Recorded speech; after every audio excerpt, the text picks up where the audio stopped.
Welcome to the Sooners 360 Recruiting Podcast, a podcast for OU recruiting fans by Sooners 360.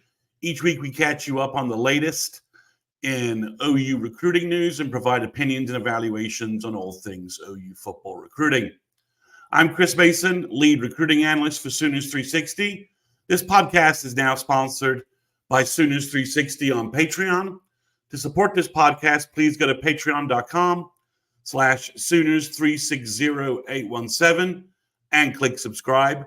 It's only $2 a month and is also a free trial option. And that's where I'm posting all of my regular recruiting content. Also, this podcast is part of the Believe podcast family. Every team, every topic, everywhere. This is episode 102, QB Recruiting Sit Rep. So to the recruiting news. So we're going to, obviously, I'm not going to do a big recap of the Tennessee show, the Tennessee game on this podcast. We focus on recruiting, but we are going to focus on what's happened with what the impact of the Tennessee game will be on recruiting, in particular quarterback recruiting. But first off, let's just give you guys a quick recap of 2025 and what's going on there. So to start off, again, we're in a holding pattern with Andrew Babalola. One of the recruiting networks went to go visit him on Friday night to watch him play. They sent some video to Twitter. He looks huge. He looks like a fantastic prospect, but there's no update coming out of that visit. No information about a decision date. Pretty much in a holding pattern. If I had to guess, I would say maybe the confusion at Michigan with the NCAA maybe is what's holding things back. Maybe they're a little concerned that Michigan's maybe not a stable place, and that's what's holding back a commitment. That's a pure guess. Haven't talked to Babalola. No one's talking to Babalola, according to my sources. He's pretty much keeping his own counsel, his family, and keeping their own counsel, and there's not a lot or any information flowing out of that end to give any schools an indication that they're out or that they're leading. Cortez Mills, according to Twitter, I have not seen a social media post, a game day social media post, but he posted on Friday and again on Saturday that he was heading to Norman for the Tennessee game. So at this point, I'm presuming that visit did occur, that he did make it to Norman, but I haven't got evidence of that either. So let's just put that in the probable category. Either way, it's a good sign that he was trying to get to Norman for the Tennessee game. To follow up on this previous post where he says he was now locked in. There were no new 2025 players on campus expected. The 2025 kids were all verbal commitments. So far, no defensive line offers or re-engagement news after the Boucard decommitment. And no linebacker traffic or linebacker offers with the news that Elijah Melendez chose Auburn. So you still down a defensive lineman, still needs, I think, a defensive end, another offensive lineman, depending upon Babalola's decision, and needs a linebacker. So I would say OU needs 3 additional players for the 2025 class to really consider it done. So let's move to the Tennessee game. I don't really want to, but we got to deal with the fallout of that game and the fact that OU had so many players there. So far, all of the content online and all of the content recruits have posted indicate that the atmosphere was great, the environment was great, and OU doesn't appear to be taking a hit from a game that's obviously crushing OU fans and sending OU fans to message boards and calling for coaches to be fired, et cetera. Now, obviously, if you were a defensive commit on any level of the defense, you probably were loving it, right? OU's defense played fantastic. Linebackers, D-line, secondary, everyone was making plays. So that's not really much of a worry. If you were an offensive lineman or a wide receiver, you probably saw an abundant chance for playing time. If you were a running back, you probably were a little concerned about what was going on. And if you were a quarterback, well, we'll get to that in just a second. So based upon the recruit comments and everything flying around the net, it doesn't look like, recruits always view things through a different lens than fans. They lose games. They're athletes. They understand a bad game, a bad showing, and then you have to just move on. Fans just ruminate for 5 days in between losses and come up with all kinds of half-baked theories of what OU should do, change, fire, hire, two deep changes, etc. Right? I mean, it's a fairly natural reaction, and we've all been through it. But yeah, I mean, recruits just view things through a very different lens. I can say OU fans should give themselves a huge pat on the back for a fan base that sometimes is criticized for their level of involvement. They brought it, A+ level for the Tennessee game. So I think it shows that it's much more about who comes to Norman and what the game energy is than the OU fans. If the game energy is massive, OU fans will bring it. If the energy's low, if you're blowing out Maine, I'm not expecting the fan base to be super engaged. But the title of this podcast is the QB situation, so let's get to it.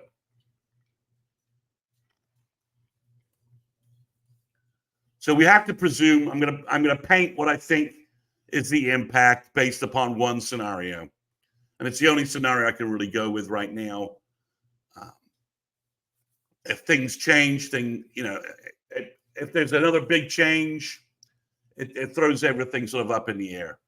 But right now, I'm recording this Monday. I'm recording this Tuesday morning. I wanted to wait for Brent to see if we got an official announcement from Brent, and we did on his TV show on Monday night.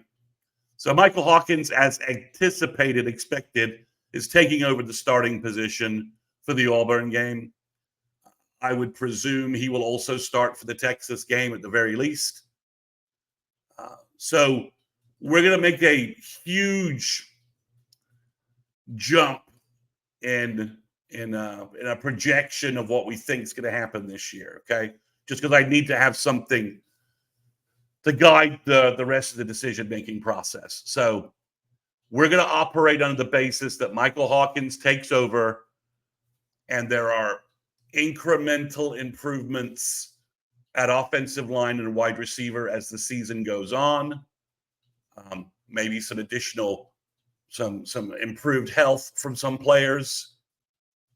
And improved performance from them as they get healthier. And we're going to presume Mike is going to do what he did on Saturday night, and he's going to take advantage of some of those improvements. He's going to, when his blocking is there and receivers are open, we're going to presume Mike is going to make some plays and do a better job protecting the football.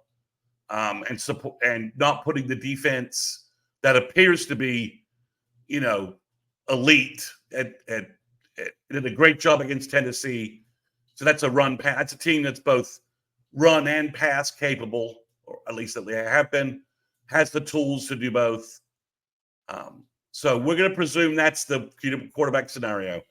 Michael Hawkins has a solid season moving forward, based upon improved support from the pieces around him, makes enough plays, not enough negative plays, to continue being the starting quarterback for the rest of the year and goes into the offseason as OU's starting quarterback.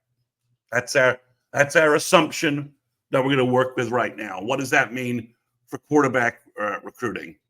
So the first thing, obviously, roster-wise, is if that pans out as being true, as expected, you would think that Jackson Arnold will hit the transfer portal. So you're down a quarterback. Now, OU does have two redshirting quarterbacks on the roster behind Hawkins, and Brendan Zurbrugg, who has a lot of talent, developmental guy. Probably needed to add some weight, but there's a lot to work with there. And a guy I know less about, I'm not quite sure what his ceiling is, but obviously Steele Wassel transferred in, the Oklahoma high school prospect. He's a preferred walk-on, I believe, but he's there. So you've got two quarterbacks behind Hawkins. So you have a quarterback room of three players. I think Steele Wassel is a talent level above sort of Davis Bevel, but beyond that, I'm not really sure what OU would have with him from that perspective. I think Brendan Zurbrugg is a talented kid with the right development and coaching, could easily be a Division I quarterback. So we'll have to see. Obviously, Casey Thompson is out of eligibility this fall. He can only stay in college so long, although obviously Cam Rising, Alan Bowman, and Casey Thompson are pushing those limits.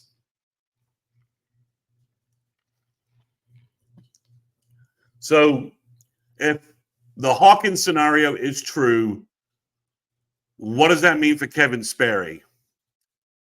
I think that's obviously your biggest worry in terms of the recruiting impact. He was anticipating probably redshirting in 2025 or playing and grabbing the backup position in 2025 during what was projected to be Jackson Arnold's, last season, which seems kind of, silly to be talking about right now since he's not the starter. But I think that's what the Sperry's had in their mind. So coming behind Hawkins and sitting behind Hawkins for 2 years, again, presuming Hawkins is the starter and OU has some continuity and stability at the quarterback position, and presuming that Hawkins takes over in 2025 and let's just presume that he has a very good year, and then 2026 perhaps he has an even better year, surrounded by a veteran offensive line group. At that point, whoever the coach might be, and whoever his offensive coordinator might be. But you can imagine that in 2026, if OU is able to keep recruits and keep adding recruits, that the 2026 offensive line could be pretty good. It's an assumption on my part. But let's just say that's the case. Then 2026 would be Hawkins last year, goes pro. So let's say has a really good year, goes pro. So that means Sperry would have to sit 2025 and 2026 and wouldn't be looking to start until 2027. So I'm not sure what that does for Kevin Sperry. I think we all would have some pretty heavy suspicions if Jackson Arnold does leave OU, which again is a huge projection. Maybe he's just sticking around and fight for his starting position, but one would think that in this current transfer portal environment, that's a little bit naive. And you'd have to think Mississippi State would be a major landing spot for Jackson Arnold, which then in theory and that's kind of where I view Kevin Sperry maybe ending up if he was to decommit from OU. And there's no signs he's going to do that. I'm just I'm just giving you guys the lay of the land from a recruiting perspective. I think Kevin Sperry, who's had kind of a slow start at Denton Guyer, I think he had his best game last week, but Guyer's off to a little bit of a slow start too. It wouldn't shock me if Kevin Sperry ends up reevaluating if he wants to go to OU. Now, of course, he can stick with his OU plan. He would be the natural. He would be probably, he probably would be competing for the backup job at OU. So maybe a year of doing that makes more sense and figuring out the lay of the land than decommitting and just jumping to another situation this late in the process. Because Sperry's been committed to OU for a long time. He's enrolling early. So we'll see. But if there was some level of recruiting drama around Kevin Sperry based on Hawkins' future play the rest of this season, wouldn't surprise me. That wouldn't be a shock. Especially if they modify the offense or they streamline the offense to do what Michael Hawkins does best. I think there's a good chance that a lot of the Jeff Lebby RPO stuff that Arnold was used to, wanted to use, was most comfortable with, may not be the same things that Michael Hawkins needs, or that's his strength. So we'll see how Hawkins does, how the offense looks. But yeah, I think there is a possibility that the most impact, in his mind, Kevin Sperry's like, well, I thought I was going to be going to OU in spring, competing with Michael Hawkins for the backup job to then eventually take over the following spring of 2026 to replace Jackson Arnold. And now it looks like that, I can still compete against Michael Hawkins, but he's going to have a huge advantage in playing time that he wasn't before. So it's a different scenario and a different situation. In terms of 2026 quarterback Jaden O'Neal, I don't see the quarterback change having any impact. Now, if OU's offense is in terrible shape and there are serious offensive staff changes, then yeah, I think that impacts Jaden O'Neal. That level of instability probably means he puts himself back out on the market at the very least until OU rehires who they're going to hire. But if Hawkins and the OU offense make some improvements, Hawkins looks good, gets better, the offense looks better to whatever degree that is, I don't think that impacts Jaden O'Neal that much. OU, at least Trey Taylor was at the game Saturday. Houston was supposed to be at the game. He doesn't post as much social media stuff on his visits, so I'm unsure if he was there as well. But at the very least, Trey Taylor was there. So your 27 targets, Trey Taylor was there per some stuff posted on Suitor Scoop. It looks like this didn't really impact. The game didn't have a lot of impact on Trey Taylor in terms of his interest level in OU. And you would think that neither quarterback is probably ready to commit anytime soon, although, that could obviously change. I think OU would like to see their sophomore film, see both of their sophomore films play out. And I think, next spring would be probably when you'd see a commitment from a 2027 quarterback at the earliest. So there's time for all this situation to work itself out, both staff and on the field play. So I don't think that's end up being a huge situation for 2027.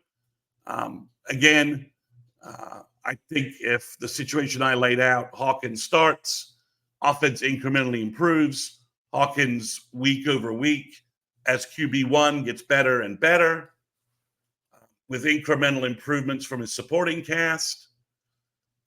I think that probably leaves OU in the same situation with Peyton Houston and Trey Taylor.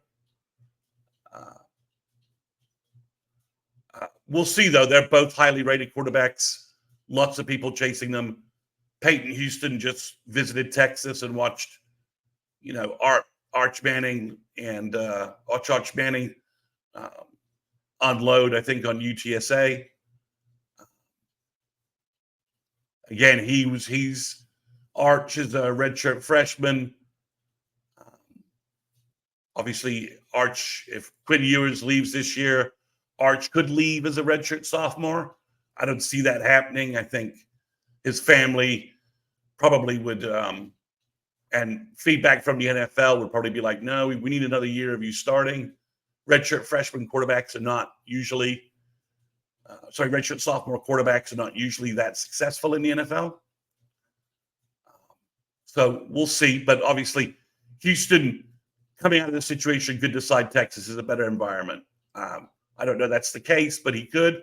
But Trey Taylor for now seems like the OU experience environment for the game, and seems to have won out over the quarterback situation in Norman. So that's about as much of a situation report as I can give you on QB recruiting. I don't know the Sperrys. I haven't been talking to them. So they may be completely locked into OU. But when Jeff Lebby left, there were some rumblings that maybe Sperry was thinking of looking around. Nothing came of those rumors. So they just were rumors. But I think it would be naive to think that a change at the OU starting quarterback isn't gonna at least be something that Kevin Sperry and his family are going to consider. It's very different than if Jackson Arnold had a very good year than Michael Hawkins. Let's say Michael Hawkins is able to end the year on a positive high note. Those are two different. Sitting behind a quarterback for a year, sitting behind a quarterback for 2 years, and this sort of hyper, I gotta find my spot now environment with the transfer portal, and kids, being let out of their letters of intent pretty much on a regular basis. I don't even know why we have letters of intent kind of at this point, but that's a whole other topic. So, I don't know that Kevin would look around, but would be naive, I think, to assume that this change couldn't lead to a chain reaction of changes down the road. But if OU does lose Jackson Arnold to the portal, again, you've got Hawkins, Zerbrug, and Steele Wessel. And let's just be honest, if Michael Hawkins struggles completely and maybe OU has to try Casey Thompson and we go down this sort of doom scenario, I think it's a good chance OU's in the transfer portal looking for a veteran quarterback to come in and take over. So and if that happens, we're resetting the quarterback situation completely again, because if the offense craters the rest of the year, we're going to have staff changes. It's just Brent knows that, because if the offense craters, OU's looking at a bad schedule, bad record, and Brent knows that the OU fan base has already put up with one losing season and a losing season to start SEC play. Brent's going to have to, with the offense being terrible being the reason why, Brent's going to have to sacrifice somebody. That's the reality of coaching in the current world. So let's hope that doesn't happen. let's hope my scenario laid out as indicated is what plays for OU. Hawkins improves, and the pieces around him improve as players get healthier, and you start to get a little more cohesion and practice time together. All right, well, that whole depressing doom thing is done. Just a quick update from Tennessee. There are two names that visited for the Tennessee game, two new names I didn't cover before. The first one is Deacon Schmidt, the offensive tackle from Colorado. This is his third visit to Norman in the last, since like June, I believe. He's 6'5", nearly 300 pounds. Probably an offensive tackle, probably a right tackle. Very interested in OU.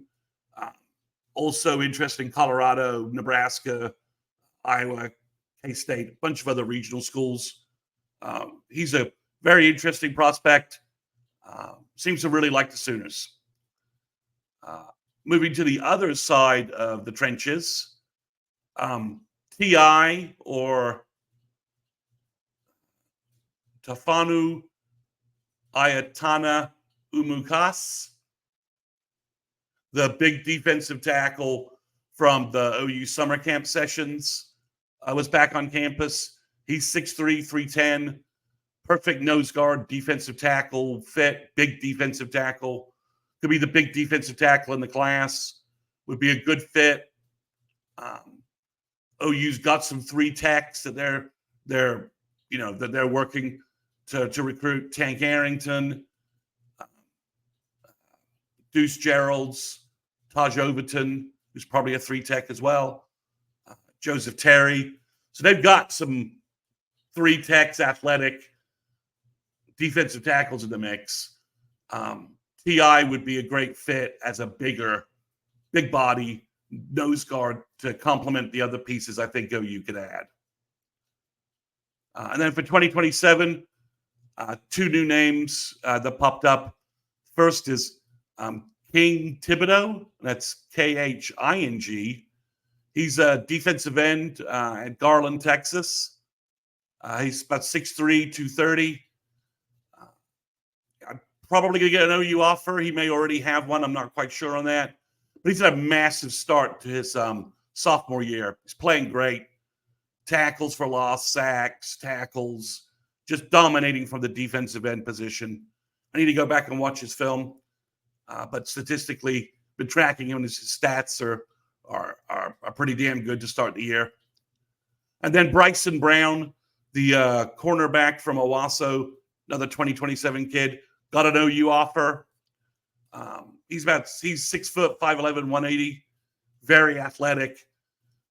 Probably the number 1 kid in the state of Oklahoma for 2027. He's competing for that along with Samaj Stanford, the Jenks safety, and Joseph Graves, the big defensive tackle from Booker T. Washington. So that Tulsa area has at least 3 kids that OU is going to be highly interested in for 2027. That class obviously is still kind of developing, but there are 3 names that have OU offers, and I think OU considers them take. Brown's a great-looking cornerback. Samaj is a fantastic-looking safety, kind of in that Billy Bowman mold. And again, Joseph Graves is already 6'3", 280, maybe 290, high school wrestler. Dad was a defensive tackle, Division I prospect. Massive stats his freshman year. So very good that OU's getting these kids back on campus, establishing connections with them. There were a lot of big names on the 2027 and 26 lists that I was on the last pod. If you haven't listened to the last pod, get a recap of those names. I'll have an update again later this week for you guys in recruiting. But for now, that's where things lie. If you're a 2026 kid or Andrew Babalola, an OU commit would be nice. Be nice to have a little distraction. But again, guys, thanks for listening. Make sure you subscribe to the pod and don't forget to leave a rating. Please visit patreon.com/Sooners360817 to subscribe for more recruiting content. on Sooners 360 on Patreon. And just remember that Patreon site directly supports this podcast, provides the funding that keeps this podcast free. So please consider giving us a shot on Patreon. Like I said, we have a free trial. It's only $2 a month, and it's that's the engine which keeps this podcast going and keeps this podcast free. Thanks, everyone.